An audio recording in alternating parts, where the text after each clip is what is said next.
WWE TLC preview and prediction starts now.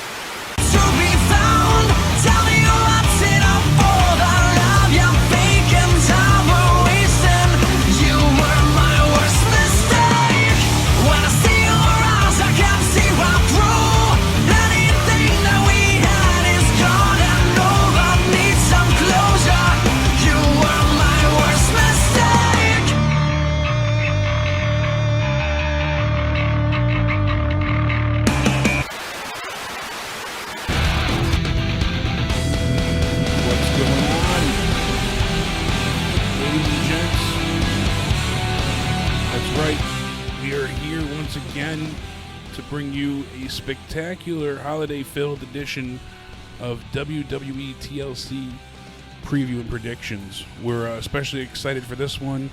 I'm still a little sore as Danny went ahead and attacked me, surprisingly, with a chair as I was preparing the stream. As you can see here, my neck's still a little messed up. Thanks, kid. But we're here. We're ready. Danny, you want to say hi to everybody? Hi, guys.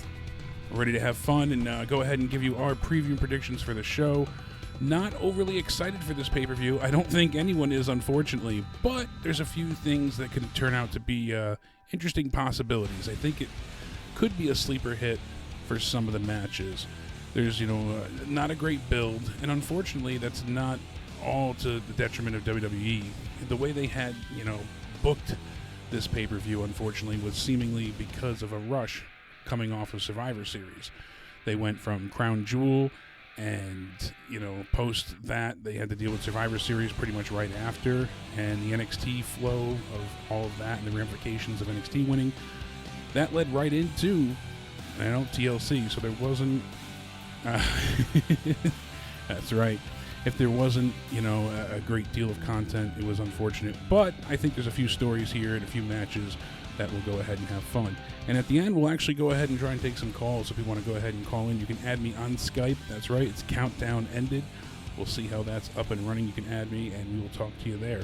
No nipple shots yet, as we don't want to get thrown off of YouTube. So let's go ahead and we'll break right into it. We're going to go right into the match card. Danny, if you want to go ahead and hit us with the first match, which isn't even really a match, but we'll see. The first match is the Viking Raiders facing, we don't know yet.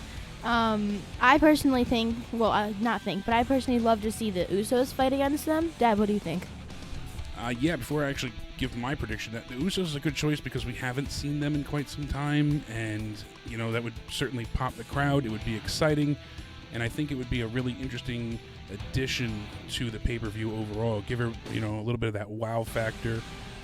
They had no real plans tentatively for the Usos after, I think it was Jay had gotten his DUI, one of the two.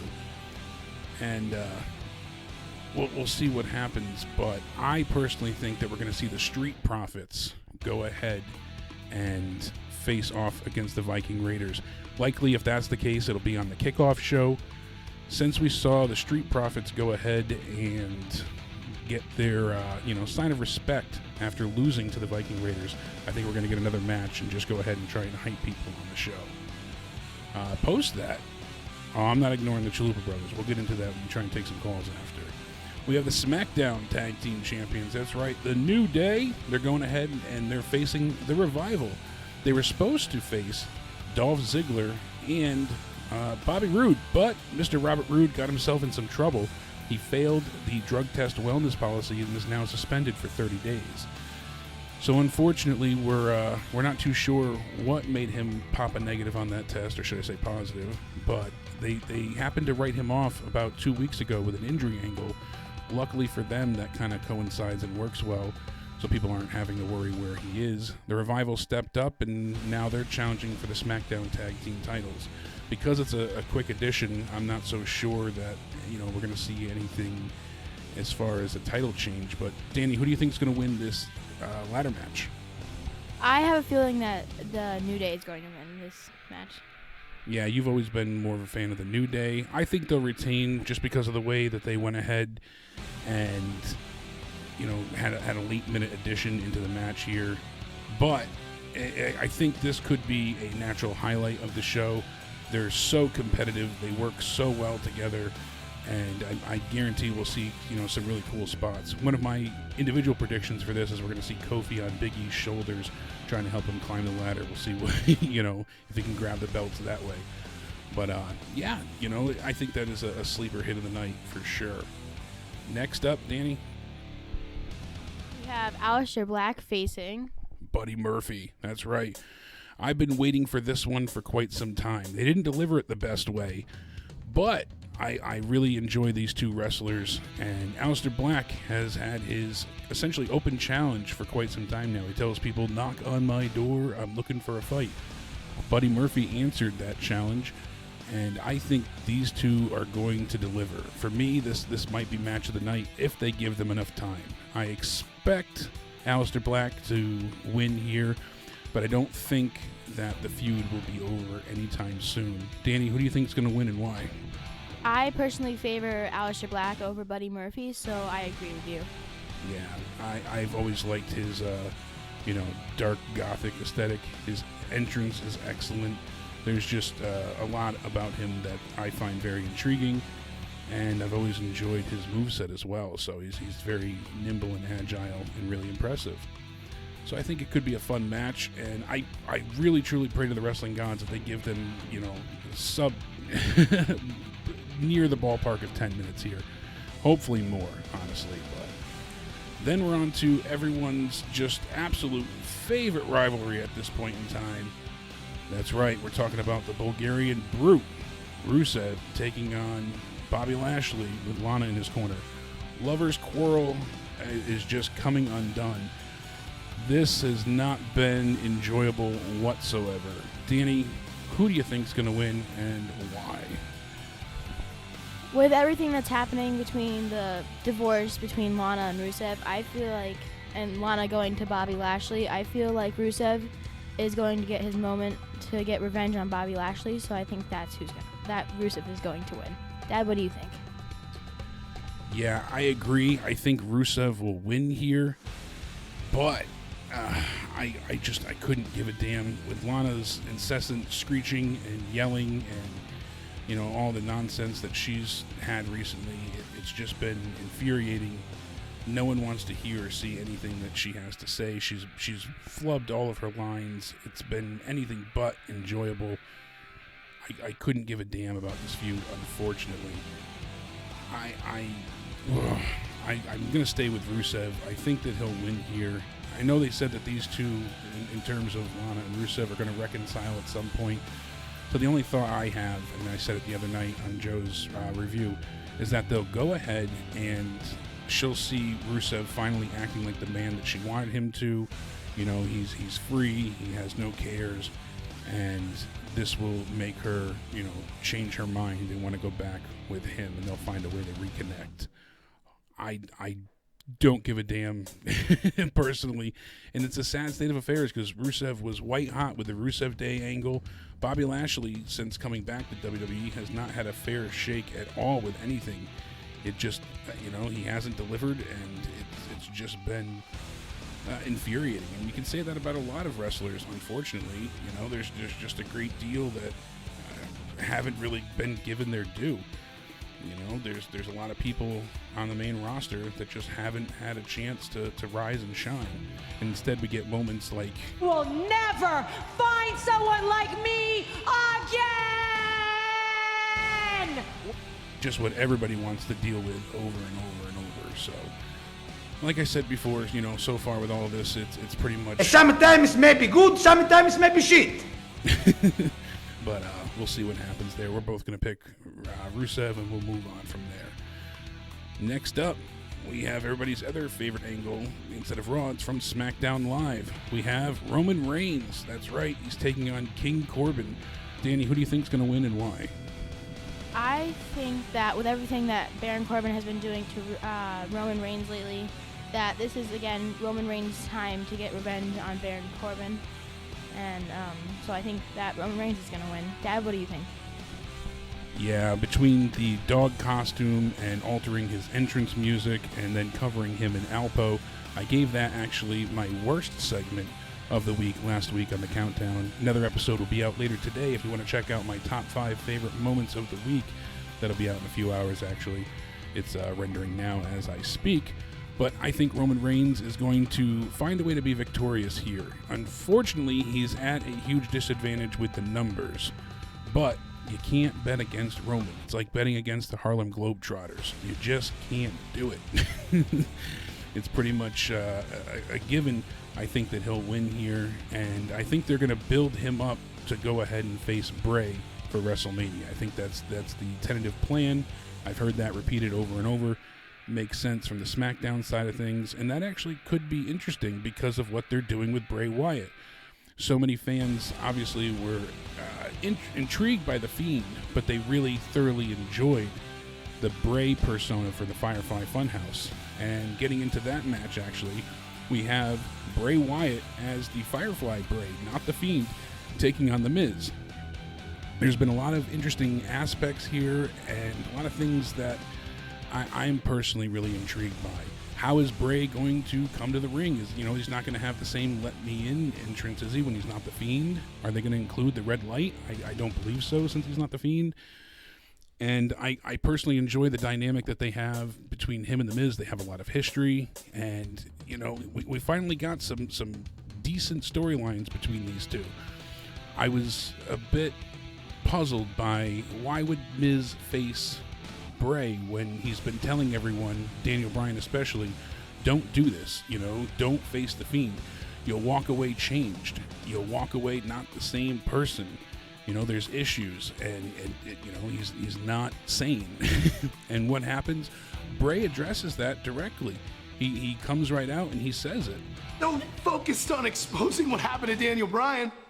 That you ended up exposing yourself. That's right.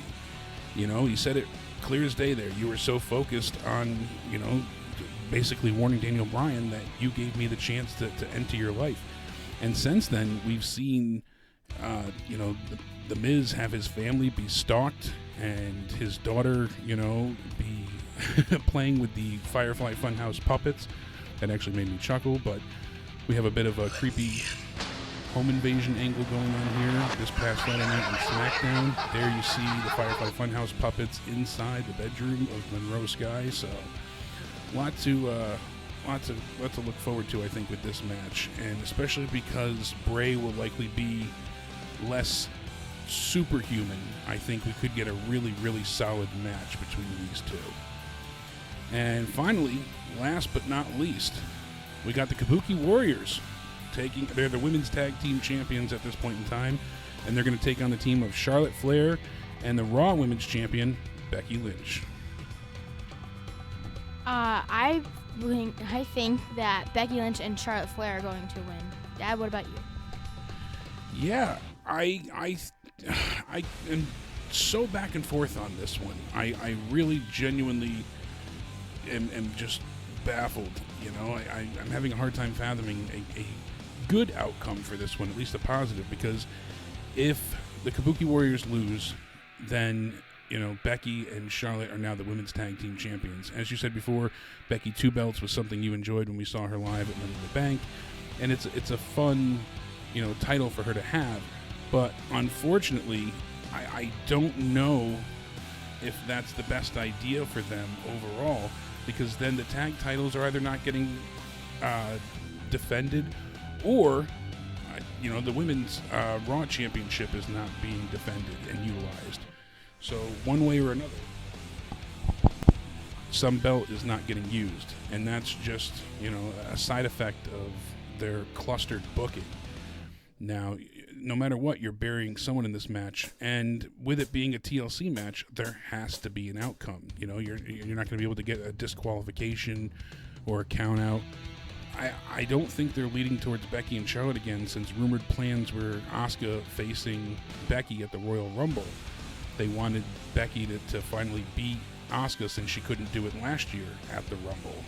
Becky lost in the triple threat at TLC last year. Asuka won and then retained at the Royal Rumble pay-per-view. So there's no way for them to do a 2Q here since it is a TLC match. They have to have some final outcome, and that's what makes it just so hard to predict. But I think that we are likely going to see the Kabuki Warriors come out on top. I think they want to keep them strong until another women's tag team comes up to be dominant. And who knows who that might be, but I think they're going to keep Becky with just one belt, and that'll lead to Ronda eventually winning the Rumble, coming back and challenging Becky for WrestleMania. Also, as we were explaining everything that happened with the Bray and Miz storyline, we didn't give our predictions, so who do you think is going to win for that match, Danielle? For this match, this is about the only one that I'm actually looking forward to. I think that Bray Wyatt is going to win. As much as I would love to see The Fiend fight The Miz, I think that Bray Wyatt would do a good job in this match. Yeah, I think we'll get The Fiend eventually again, but it's keeping The Fiend fresh. It's giving him a chance to go ahead and, see what else Bray can do and not overuse The Fiend. So I'm also picking Bray Wyatt. A lot of people are thinking because it's a non-title match that The Miz could get the win here, but I don't see them having Bray get beaten at all. I think they're going to keep him just running hard straight until WrestleMania at this point in time. I really think that that's their main plan with everything. They want him to look just as dominant and as powerful as possible. I truly feel like that's also the best option, because then when someone actually does go ahead and beats him, it'll be that much more triumphant and meaningful, which is something they're lacking at this point in time. They don't have many meaningful victories and big moments. So we'll see what happens along the line here come Sunday. But a lot of people actually forgot that there was a pay-per-view at all. And I don't blame them. There hasn't been that much built towards this pay-per-view, and there hasn't been many intriguing matches or stories. I wouldn't be surprised if we go ahead and see Sunday a few tweets get sent out and they add some more matches. I'm baffled that we're not seeing Seth and Kevin Owens after the attack that happened on Monday.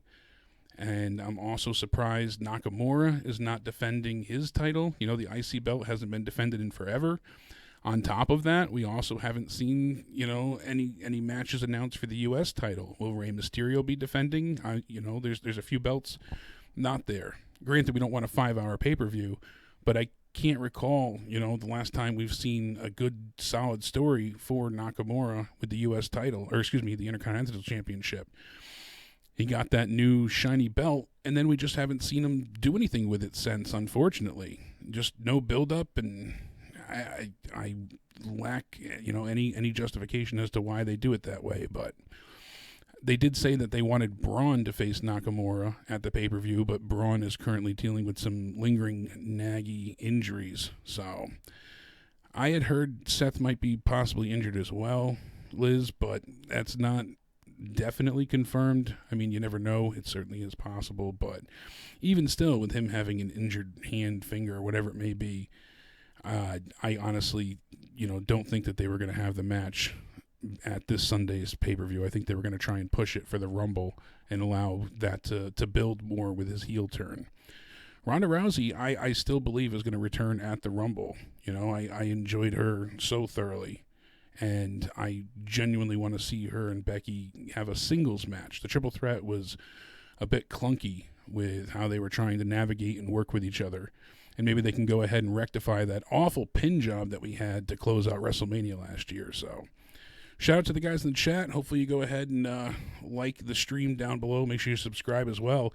Going to go ahead and sign into Skype. If you want to go ahead and call in and talk to Danny and myself right now, you can go ahead and add me on Skype.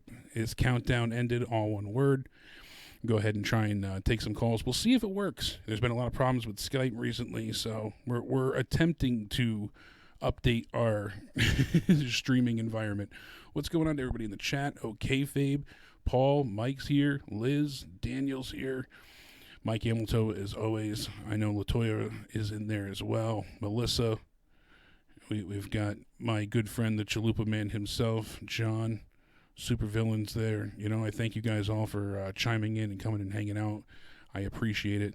I've been trying to post more content a little bit more regularly. I've been working with, different editing. I've got my excellent editor here.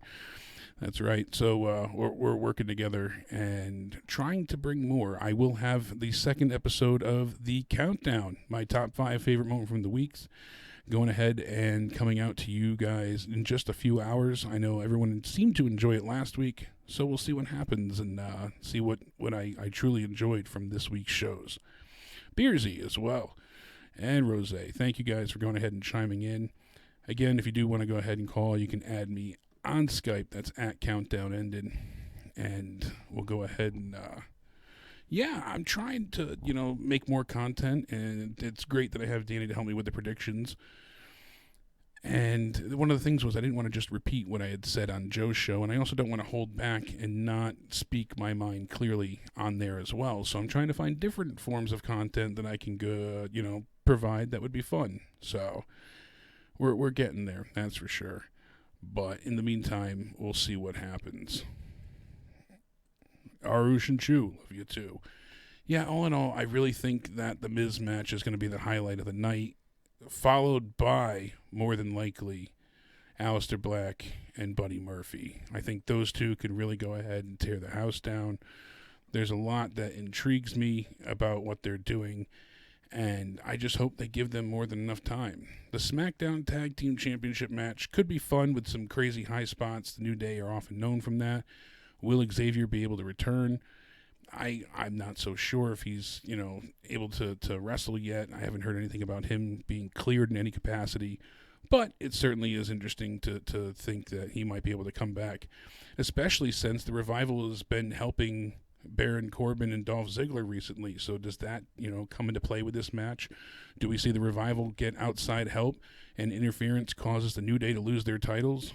We'll see.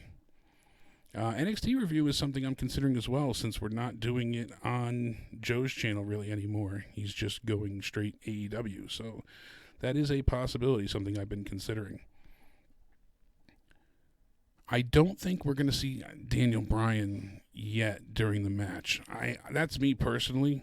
I honestly am curious what they're going to have Daniel look like. Is he going to be completely, clean shaven all the way, beard, hair, all the way down, or is it just going to be the hair? And, what does this mean for him? Is he going to have kind of a heel nature about him going forward? We'll see, but I don't envision him going ahead and being there. Do you think Daniel Bryan's going to show up, Danny, on Sunday during the Miz and Bray Wyatt match? No, I don't think he'll be there. You don't think so either?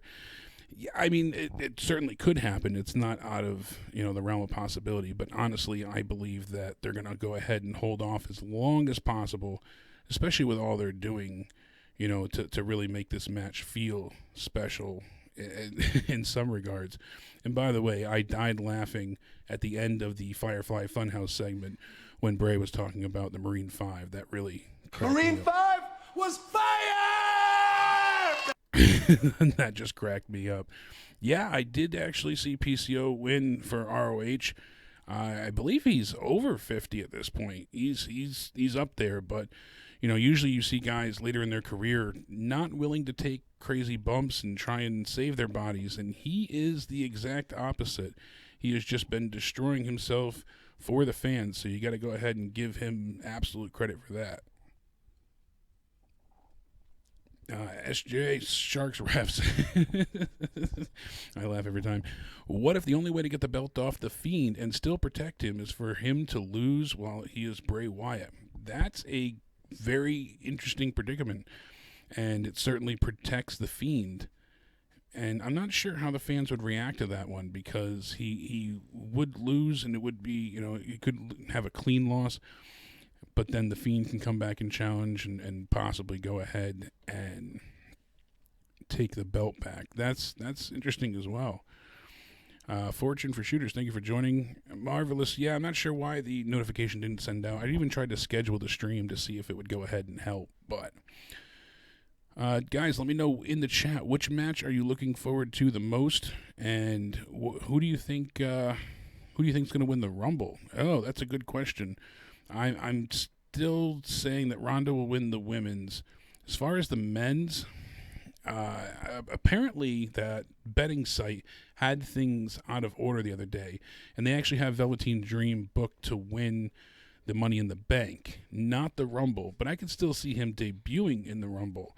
I don't know if they're going to have Roman win it. I think that it's almost a bit too obvious. They can get to him facing The Fiend or Bray, either way, without Roman winning the Rumble. I would love to go ahead and see someone that, it would elevate to a whole nother level. I think that would be absolutely fantastic. I think that would be, in the vein of Drew McIntyre, Aleister Black. There's people that certainly need that type of push at this point in time. It elevates you immediately right to the main event level since you're going for a title at WrestleMania. Can't get bigger than that. And we've seen what it's done for stars in the past when, utilized and used properly. I don't think AJ would benefit it, from a Royal Rumble win as much as other people could. AJ's been champion. He's had, multiple championship runs and title reigns. He's viewed as a top star overall. He can work as a babyface and a heel. And he's kind of on the cusp of his career at this point. He's got a few years left, he said, and once he's done, he's done. So it's not anything imminent, but it's got a few years down the road. Yeah, I agree with you. I don't think that AJ Styles would benefit from winning the Royal Rumble. Yeah. Who do you think would be a good winner for the Rumble this year? Is there anyone you have in mind, or men or women's? I think that I agree with you. I think that Ronda Rousey's going to win the Women's Rumble. That just sounds like it's a true, dream match scenario to get Becky back with Ronda one-on-one at the Rumble and have them, just really tear the house down this year. Yeah, seeing as it's Ronda's beginning of her wrestling career, I think this would be a good moment for her. Yeah, because that's where she debuted last year, exactly. So, AJ facing Brock. I mean, everybody clamored about that match, but I was never crazy about it. It wasn't a bad match by any means, but I'm just not a fan of Brock overall. I know, hypercritical there, but yeah, Ricochet, unfortunately, they've made him laughable by treating him like a superhero, because they do exist. Keith Lee is a fantastic choice. The crowd is white hot for Keith Lee. The Cultaholic guys had that song that they made about him, don't you forget about Keith Lee. And the Full Sail crowd was singing that wildly the other day. He's been just thoroughly so damn impressive. And everything about Keith Lee is just, my God, for a guy that's that big, he can just deliver like no other. The things you see him pull off and do are just so impressive. Such a big man. Moonsaults flying, and he works so well with so many of the talent. So he delivers consistently these great matches. I mean, look at that. Such agility. It's just so impressive. So, and I think, strike while the iron is hot. Go ahead and have a time to, have him fully deliver. Beautiful.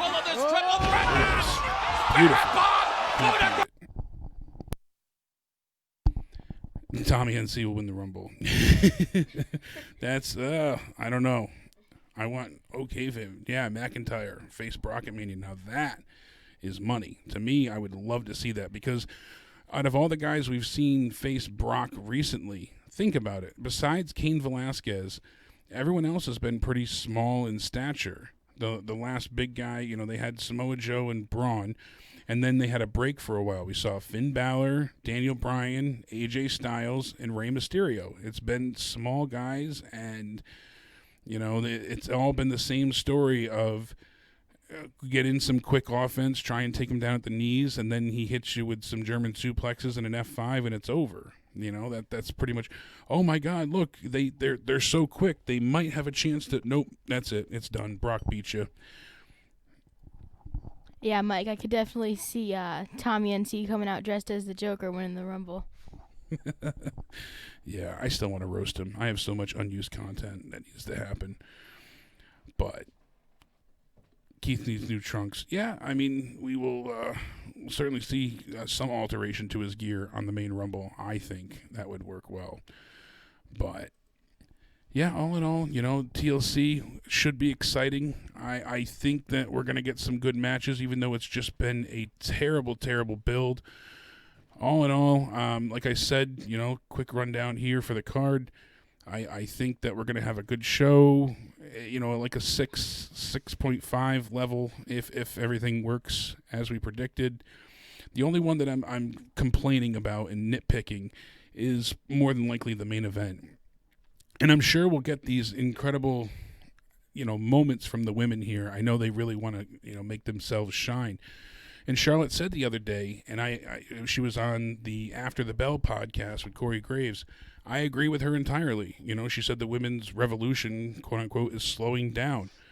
Can't argue with that because she was absolutely, hitting the nail on the head.